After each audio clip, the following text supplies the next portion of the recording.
जय जगदीश्वरम। सम्यगाप्त पुरुष जगदीश्वरम के लिखित उपदेशों पर आधारित पॉडकास्ट्स की इस श्रृंखला में आज उनके दिनांक 18 जून 2025 के उपदेश को आधार बना रहे हैं। पूज्य गुरुदेव द्वारा यह उपदेश लोक कल्याण के लिए फेसबुक के आर्य मित्र नामक पेज पर सन 2017 से प्रकाशित हो रहे हैं। जैसा कि हमने पहले भी स्पष्ट किया है कि यह पॉडकास्ट गुरुदेव के गूढ़ एवं गहन उपदेशों को समझने की दिशा में केवल एक प्रयास है तथा ऐसे किसी भी प्रयास में गलती होने की संभावना तो रहती ही है। अतः सुधी दर्शक श्रोता गणों से अनुरोध है कि वे इस पॉडकास्ट को सुनते समय अपने विवेक का प्रयोग अवश्य करें तथा किसी भी शंका समाधान के लिए फेसबुक पर जगदीश्वरम के आर्य मित्र नामक पेज पर दिए मूल उपदेश को अवश्य पढ़ें। आर्य मित्र पेज का लिंक डिस्क्रिप्शन में दिया जा रहा है। स्वागत है। आज हम जगदीश्वरम के एक उपदेश पर बात कर रहे हैं। शीर्षक है प्राकृतिक धर्म और असंबद्ध उपस्थिति। ये 18 जून 2025 का है। इसमें सम्यक सद्धर्म की बात है, मतलब प्राकृतिक धर्म। लेखक शायद इसे ही मानवता का असली धर्म मानते हैं। हो सकता है वास्तविक सनातन धर्म। आज हम इसी की गहराई में उतरेंगे, देखेंगे कि ये स्रोत धारणा, उपस्थिति और मुक्ति के बारे में क्या कहता है। तो चलिए शुरू करते हैं। नमस्ते। और ये समझना जरूरी है, हम कोई नया विश्वास फैलाने की बात नहीं कर रहे। बिल्कुल नहीं। बस इस स्रोत में जो नजरिया दिया गया है ना, धारणा और यथार्थ को लेकर, उसे थोड़ा तटस्थ होकर समझने की कोशिश है। एक तरह से ये एक अवलोकन की यात्रा है। बिल्कुल। और शुरुआत ही एक ऐसे विचार से होती है जो थोड़ा सोचने पर मजबूर करता है। स्रोत कहता है जो भी अनुभव हो रहा है उसे तुरंत ये सच है या ये झूठ है ऐसा लेबल मत दो। ये पहला कदम इतना जरूरी क्यों बताया गया है? और वेदांत का जो प्रसिद्ध सूत्र है ब्रह्म सत्य जगत मिथ्या, उससे भी थोड़ी दूरी रखने को क्यों कहा है? क्या वजह है? देखिए, इस उपदेश का जो मूल तर्क है वो ये है कि अगर हमने पहले से ही कोई राय बना ली है, मतलब जिसे स्रोत पूर्व सुनिश्चित मत कहता है, तो फिर हम निष्पक्ष होकर खोज नहीं कर सकते। सही है ना? अगर आप पहले ही मान लेंगे कि फलाना चीज सच है या झूठ, तो आप सिर्फ देख नहीं पाएंगे। स्रोत में इसके लिए शब्द है दर्शन मात्र, मतलब चीजों को बस देखना, जस का तस, बिना अपना कोई रंग दिए। तो तथ्यतः यार्थ स्पष्टता के लिए जरूरी है कि हम अपने जो पूर्वग्रह हैं उन्हें जरा परे रखें। और दिलचस्प बात यही है कि यहां इस पक्षपात रहित शुद्ध अवलोकन पर कितना ज्यादा जोर दिया गया है। दर्शन मात्र, सिर्फ देखना बिना किसी जजमेंट के। सुनने में तो लगता है आसान है, पर शायद हमारी आदत वो इसके बिल्कुल उलट है। हम तो हर चीज पर फौरन कोई ना कोई लेबल लगा देते हैं ना। तो अगर हमारी भूमिका ये सच झूठ का फैसला करना नहीं है, तो फिर है क्या? क्योंकि उपदेश आगे ये भी कहता है कि हम न करता है, न ज्ञाता हो, नहीं भोगता। मतलब करने वाले भी नहीं, जानने वाले भी नहीं, भोगने वाले भी नहीं। तो फिर क्या बचता है? यहीं पर वो विचार आता है उपस्थित भर होना। और इसे कोई काम या क्रिया भी नहीं कहा गया है। ये बात थोड़ी ये बहुत ही महत्वपूर्ण बिंदु है। बिल्कुल, उपस्थित भर होना कोई ऐसी चीज नहीं है जिसे हमें कोई मेहनत करके हासिल करना है, बल्कि ये हमारी सहज स्थिति है। इसे बस पहचानना है। जैसा स्रोत में लिखा भी है, यथा सहजता में सजग भर होते हो उपस्थित भर होना स्पष्ट हो जाता है। इसे नित्य स्थिर बताया गया है, अनादि अनंत, सदा सनातन। ये किसी की रचना नहीं है, ये बस है। और इसकी तुलना की गई है कर्ता होने के भाव से, मतलब मैं कर रहा हूं वाले भाव से। स्रोत कहता है कि ये कर्ता भाव जो है ना, ये सहज नहीं है, ये तो सापेक्षिक दबाव में आरोपित है। मतलब जैसे हालात के दबाव में हम पर थोप दिया गया हो। जबकि कर्ता न होना यानी अकर्ता होना, वही सहज सिद्ध है, वही हमारी असली नेचुरल स्टेट है। एक मिनट, थोड़ा रुकिए। तो क्या इसका मतलब ये हुआ कि ये जो उपस्थित भर होना है, ये एक तरह की पृष्ठभूमि है, बैकग्राउंड, जो हमेशा से है, हमेशा मौजूद है, जिस पर दुनिया की सारी घटनाएं हो रही हैं, लेकिन वो खुद किसी घटना का हिस्सा नहीं है और ना ही किसी कर्म का नतीजा, और शायद इसीलिए इसे अपरिणामी कहा गया है, मतलब जिसका कोई रिजल्ट नहीं होता। बिल्कुल सही समझ रही हैं आप, एकदम यही। क्योंकि ये कोई कर्म है ही नहीं, कोई क्रिया नहीं है, ये बस एक स्थिति है, एक होना है।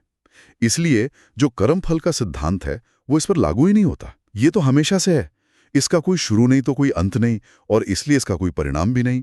ये बस एक सहज स्थिर साक्षी जैसी उपस्थिति है और ये कर्म के बंधन से पूरी तरह मुक्त है। ये बात तो वाकई दिलचस्प है। ये सोचना कि हमारी असली पहचान कुछ करने या अनुभव करने में नहीं, बल्कि सिर्फ होने में है। अच्छा, इसी तर्क को अगर आगे बढ़ाएं तो स्रोत ईश्वर की जो हमारी आम धारणा है उस पर भी सवाल उठाता है। उसे भी एक अपेक्षित दृष्टिकोण कहा है, मतलब पहले से मानी गई धारणा। ये दर्शन मात्र का स्वाभाविक नतीजा नहीं है, ऐसा कहा गया है। तो फिर अगर ईश्वर शब्द भी एक तरह की सीमा है, तो स्रोत इसकी जगह क्या शब्द सुझाता है? एक शब्द है अपौरुषेय उपस्थिति मात्र। ये क्या है और इसे बेहतर क्यों माना गया है? हाँ, स्रोत का विश्लेषण ये है कि जैसे ही हम ईश्वर शब्द सुनते हैं, हमारे मन में अक्सर एक कर्ता की छवि बनती है ना? कोई है जो सब कुछ बना रहा है, चला रहा है, कंट्रोल कर रहा है। उपदेश के मुताबिक ये विचार अज्ञान से पैदा हुई कल्पना है। ये उसी कर्ता भाव का एक बड़ा रूप है जिसे हम अपने ऊपर भी थोपते हैं। तो ये जो शब्द है अपौरुषेय उपस्थिति मात्र, ये उस छवि से बचने की कोशिश है। अपौरुषेय मतलब जो किसी पुरुष या व्यक्ति विशेष से न जन्मा हो, इम्पर्सनल। तो ये शब्द उस अवैयक्तिक, सदा वर्तमान, सहज सिद्ध नींव की तरफ इशारा करता है जो किसी व्यक्ति या कर्ता पर आधारित नहीं है। और यही वो आधार है जिस पर सारा सापेक्षिक संतुलन, मतलब रिलेटिव बैलेंस, टिका हुआ है। तो अपौरुषेय उपस्थिति मात्र, एक इम्पर्सनल प्रेजेंस जो हमेशा से है, किसी ने बनाई नहीं। ये तो हमारी जो पारंपरिक ईश्वर की धारणा है उससे तो काफी अलग है। हाँ, बिल्कुल अलग है। और स्रोत इसे और साफ करने के लिए कहता है कि लोक दृष्टि में जिन्हें हम ईश्वर का अवतार या दूत मानते हैं, जैसे मूसा का उदाहरण दिया है, वे असल में ईश्वरीय दूत हो सकते हैं। बताया गया है कि मूसा ने सीधे ईश्वर को नहीं देखा था, बल्कि एक ईश्वरीय दूत से बात की थी। लेकिन उनका कहा ईश्वर का वचन माना गया। क्यों? क्योंकि वो दूत ईश्वर के प्रति पूरे समर्पण में थे। तो यहां ये फर्क किया जा रहा है कि जो परम सत्ता है और जो उसके संदेशवाहक हैं, उनमें अंतर है। परम सत्ता तो वही अपौरुषेय उपस्थिति मात्र है। ये तो बहुत गहरा भेद है। मतलब जो परम है वो शायद उस तरह से व्यक्त भी नहीं होता जैसे हम सोचते हैं। अच्छा, अब अगर हम थोड़ा आगे बढ़ें तो जो स्थापित दार्शनिक मत हैं उनकी बात आती है। स्रोत में शंकर का अद्वैत, रामानुज का विशिष्टाद्वैत, मध्व का द्वैत और भी कई सिस्टम्स की आलोचना है।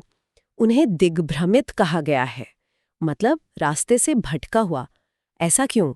ये तो भारतीय दर्शन के बहुत बड़े नाम हैं। से अद्वैत या अनेक जैसे द्वैत या कुछ और, वो शुद्ध अवलोकन से यानी दर्शन मात्र से अपने आप प्रकट नहीं होती हैं, बल्कि वो पहले से तय किए गए अपेक्षित दृष्टिकोण को ही सच साबित करने में लग जाती हैं। जैसा उपदेश में कहा है, तुम्हारी भूमिका ज्ञान मात्र के निमित्त मात्र उपस्थित भर होने की है। मतलब आपका काम सिर्फ जानने या देखने के लिए एक साक्षी की तरह मौजूद रहना है, बस। लेकिन ये जो दार्शनिक प्रणालियां हैं, स्रोत के अनुसार वो इस सहज उपस्थिति पर एक मानसिक ढांचा थोप देती हैं। वे यथार्थ को सीधे देखने के बजाय यथार्थ कैसा होना चाहिए इसका एक नक्शा बना देती हैं। इसीलिए उन्हें दिग्भ्रमित कहा गया है। ये तो काफी कड़ी आलोचना है। मतलब ये कि सत्य किसी बने बनाए सिस्टम में फिट नहीं हो सकता, उसे तो बस सीधा देखना होता है। और इसी पॉइंट पर स्रोत एक तरह का पदानुक्रमिक हायरार्की भी बताता है जो काफी चौंकाने वाली है। कहा गया है कि ब्रह्मा, जिन्हें हम आमतौर पर सृष्टिकर्ता मानते हैं, वो भी इस अपौरुषीय उपस्थिति मात्र के आधार को पूरी तरह नहीं समझते। और जो व्यक्ति से समझ लेता है वो ब्रह्मा, विष्णु, शिव इन सबसे श्रेष्ठ है। इसका क्या मतलब निकाला जाए? ये तो बहुत बड़ी बात कही जा रही है। हाँ, ये वाकई में एक बहुत बड़ा दावा है।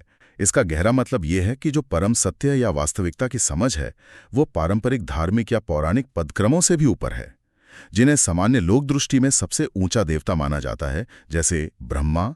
वे भी इस उपदेश के अनुसार उस परम आधार को पूरी तरह नहीं जानते। और वो आधार क्या है? वही अपौरुषेय उपस्थिति मात्र। तो जो व्यक्ति इस उपस्थिति मात्र को, इस सहज अव्यक्तिक स्थिर वास्तविकता को पूरी तरह जान लेता है या उसमें स्थित हो जाता है, वो किसी भी आरोपित भूमिका या देवता की पदवी से भी ऊपर उठ जाता है। यह समझ ही उसे श्रेष्ठ बनाती है, न कि कोई पद या नाम। स्रोत ये भी कहता है कि लोक दृष्टि में जो प्रतिष्ठित देवता हैं वो सम्यक मुक्ति नहीं दे सकते। इसका अधिकार केवल सम्यक भगवान का है, जो शायद उसी अवस्था को पाए हुए व्यक्ति की ओर इशारा है जो उपस्थिति मात्र में स्थित है। मुक्ति की तरफ ले जाती है। ठीक है, तो अब जरा इसके प्रैक्टिकल पहलू पर आते हैं, मोक्ष या मुक्ति। स्रोत इस बात पर बहुत जोर देता है कि मुक्ति जीते जी संभव है, ये मरने के बाद की बात नहीं है। तो ये कैसे संभव है? क्या कोई तरीका बताया गया है, कोई विधि? हाँ, तरीका बताया गया है और वो सुनने में बहुत सीधा लगता है पर शायद गहरा है। निर्देश है, संभले हुए रहो। अब इसका क्या मतलब है? मतलब है संयम के साथ, होश के साथ सजग रहो, अलर्ट रहो। कैसे? बस केवल ज्ञात भर होने के निमित्त यथा सहज यथा सजग हो संभले रहो। यानी जो कुछ भी अनुभव के दायरे में आ रहा है, अपनी सांस जो आ जा रही है, शरीर में जो संवेदनाएं उठ रही हैं, मन में जो विचार चल रहे हैं या भावनाएं उठ रही हैं, जिन्हें स्रोत चित्त वृत्ति कहता है, उनके प्रति बस जानने वाले बनकर रहो, बस देखने वाले, दर्शन भर रह जाए, बनकर रहो। इसमें कोई रिएक्शन नहीं देना है, कोई एनालिसिस नहीं करना, किसी चीज से चिपकना नहीं है, ना किसी चीज से दूर भागना है। बस शुद्ध साक्षी भाव, अवलोकन। अच्छा, तो बस देखते रहना है, जानते रहना है, बिना कुछ किए। लेकिन इसका फायदा क्या है? मतलब अगर हम सिर्फ देखते रहें तो होता क्या है उससे? इसका महत्व बहुत गहरा बताया गया है। उपदेश कहता है, मात्र ज्ञान, मात्र दर्शन की स्थिति में तब फिर चित्तवृत्ति नहीं बनती। चित्तवृत्ति मतलब मन की कंडीशनिंग, हमारे जो विचार प्रवाह हैं, हमारी भावनात्मक प्रतिक्रियाएं, हमारी पसंद नापसंद, हमारे संस्कार, हैबिट पैटर्न्स। जब हम बिना प्रतिक्रिया किए सिर्फ साक्षी भाव से देखते हैं ना, तो ये वृत्तियां, ये मानसिक पैटर्न बनते ही नहीं है। मन एक शांत झील जैसा हो जाता है जिस पर कोई लहर नहीं उठ रही। और असल में यही मुक्ति का रास्ता है, क्योंकि यही चित्तवृत्तियां तो हैं जो हमें बांधती हैं। और अगर ये चित्तवृत्ति बनती है तो मान लीजिए हम साक्षी नहीं रह पाए, प्रतिक्रिया कर बैठे, कोई विचार पकड़ लिया या किसी भावना में बह गए, तब क्या, उसका क्या परिणाम होता है? स्रोत या मृत्यु के समय की चित्तवृत्ति और अगले जन्म के बीच एक सीधा कनेक्शन बताता है, बिल्कुल डायरेक्ट। कहा गया है कि मृत्यु के समय हमारे मन की जो भी स्थिति होती है, जो आखिरी चित्तवृत्ति या मानसिक झुकाव होता है, वही अगले जन्म की योनि मतलब शरीर और परिस्थितियां तय करता है। वो चित्तवृत्ति ही अगले जन्म का हेतु, कारण और प्रत्यय, आधार बनती है। लेकिन अब सोचिए, अगर कोई चित्तवृत्ति बन ही नहीं रही है, अगर मन पर कोई नया संस्कार अंकित ही नहीं हो रहा है, मन कोई आकार ले ही नहीं रहा है, तो फिर अगला जन्म लेने का कोई कारण ही बाकी नहीं रहता। तब स्रोत के अनुसार पूर्णता शून्य, पूरी तरह से खाली, विशुद्ध, निर्गुण, निराकार की स्थिति प्राप्त होती है। यही है पुनर्जन्म के चक्र से मुक्ति, और ये जीते जी अनुभव करने की बात है। तो लक्ष्य एक ऐसी अंदरूनी स्थिरता पाना है जहां बाहर कुछ भी हो रहा हो, मन पर उसका असर ना पड़े। स्रोत में हाथी का उदाहरण भी दिया है कि चाहे सामने हाथी भी आ जाए, चित्त की जो भीतरी शुद्धि है, चित्त की विशुद्धि, उसमें जरा भी फर्क ना पड़े। ये तो बहुत ऊंची अवस्था लगती है। बिल्कुल। और ये सब मरने से पहले करना है, क्योंकि जैसा कहा गया है, अगर मर गए तो फिर से जन्म होगा। बिल्कुल। जीते जी इस दर्शन मात्र की स्थिति में स्थिर होना, जहां चित्त वृत्तियां शांत हो गई हैं, असल में यही लक्ष्य है। उपदेश साफ कहता है, इससे पहले कि मृत्यु की घड़ी आए, दर्शन मात्र में स्थिति हो जाए। दर्शन मात्र की स्थिति में सहज ही मुक्ति है।